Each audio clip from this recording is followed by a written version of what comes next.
ქრისტიანსგა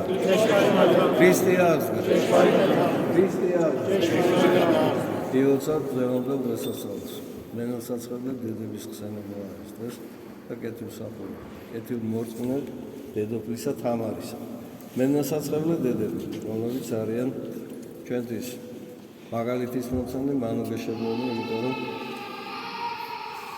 აცხოვრის ჯვარცმისას მასთან იყო იდგნენ შორი პირობა რასაც რო უყურებდნენ პირველი ხარება რომელსა მათ ეხარათ და ყოველთვის შემდეგ მოციქულებთან ერთად დადიოდნენ და მათთან ერთად ქადაგებდნენ ქრისტეს ცნებას, სარწმუნოებას.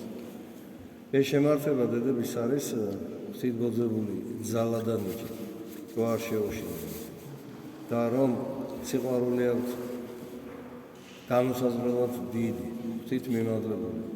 ვინ როგორ მოიხმარს ამ სიყვარულს? მენელსაცხადე დედებმა ღმერთსავე დაუბრუნეს უნარი და ნიჭი სიყვარულისა. არ მიატოვეს და ყოველთვის მას ეცემდნენ. სახარებიდან ვიცით ის შემთხვევები, როდესაც რომ ვერ ცნობენ თავის მოზღვას და როცა რომ თვალი მათი სულიერი აეხილებათ, რადგან ეფუს სახელით მიმართოს მარია და ისიც უბრუნებს რაბი მოძღვარი ჩემო. მაშინ აი ეს ყველაფერი უკვე თითქოს გაცხადებულია და მაშინ მიეფარება თვალთაგან. ეს ხშირად ხდება სახარებაში, ხშირად არის აღწერილი. ეს ყველაფერი ერთზე მეტყველებს. როგორი ჭურჭელიც ადამიანი არის შიგნით, თავისი გული, გონება, როგორადაც მიუძღვნა ღმერთს და როგორადაც რომ ყოველ წამს, ყოველ წუთს ფიქრობს ღვთის მცნებაზე, ისეთივე ღვთისა მადლი მიენიჭება მას. მენელსაცხადე დედებს ეს დიდი ოდენობით ჰქონდა. ღმერთს თხოვთ მენელსაცხადე დედების უცით თითოეულ ჩვენთანაც მისცეს სიყვარული ქრისტესი უფლისა და მისთვის შრომა. თამარ მეფე არის ამისი მაგალითი.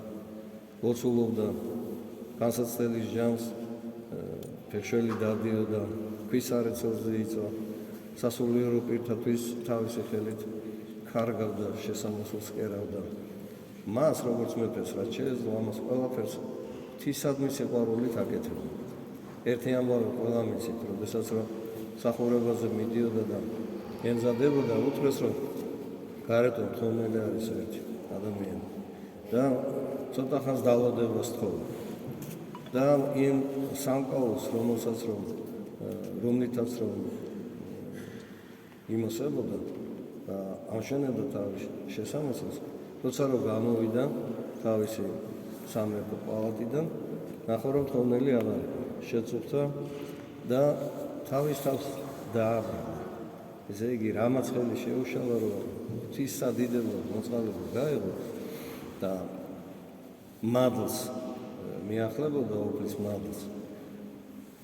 ბრალეულად თავისი თავი ჩათვალა და ის სამკაული, რომელმაც მისი გონება ღმერთს ცოტათი მოაცილა და ღვთის განგებულებას ბოლომდე ვერ ჩაწვდა ამის გამო, შესწირა დედა ღვთისმშობელს. არც თქვათ გული დაწყვეტია, რომ სამკაული იყო, ან თუ ძვირფასი, ან თუ ძალიან ძვირფასი. მისთვის ყველაზე ძვირფასი იყო ღვთისგან მიღებული ნიჭი და მადლი, რომელიც მისავე, ანუ უფლისავე ცნებით მოწყალების განღები ხელი არასოდეს არ არის სარიელი.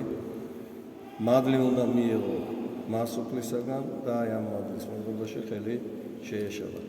განძიდა სიმდიდრე არა მიწაზე, ხილულ სოფელში, წუთის სოფელში, არამედ უხილავ ზეციურ სასოფლოში არის თითოეული ჩვენთანაც. მენელსაცხადე დედების აი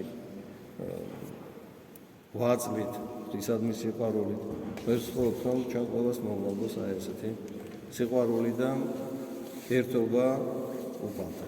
როგორც თამარ მეფეს, როგორც მოციქულ მარკოს, რომლის ხსენებაც არის დღეს. არ დაღლიდა მოციქულები, მოიარეს, მოილოცეს უმეტესი ქვეყანა თითოეულმა უხადაგეს და ასწავლეს სარწმუნოება ქრისტესი და ბოლოს აღესრულა. უმეტესობა მათგანი მოწამეობრივად ასრულებს თავის ცხოვრებას ამ ხილულ სამყაროში.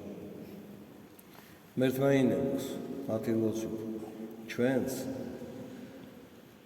ხანგრძლივად მრავალჟამი შევინარჩუნოთ აღდგომის სიხარული, რადგანაც აღდგომა არის დღესასწაული ჩვენი სიკვდილის ტყვეობისაგან გამოხსნის და განთავისუფლების. ეს არის ჩვენი გამარჯვების დიდი ბაირაყი, რომელსაც ვერაფერი ვერ მოერევა, რადგანაც აღდგომით ქრისტემ ჯოჯოხეთი დალეცა და ჩვენ გზა გვიჩვენა და მოგცა სასუფეველში მისასვლელი. და ეს გზა არის თავდაბარი ღვთისმსნების შემსრულებელი მიმდევარი და ღვთისმადლიერი ადამიანის გული და გონება, რომელზედაც ყოველთვის იქნება ღვთისა გული და ღვთისმადლი. आज da ukonisande. Amin. Hristijaans. Hristijaans. I u sad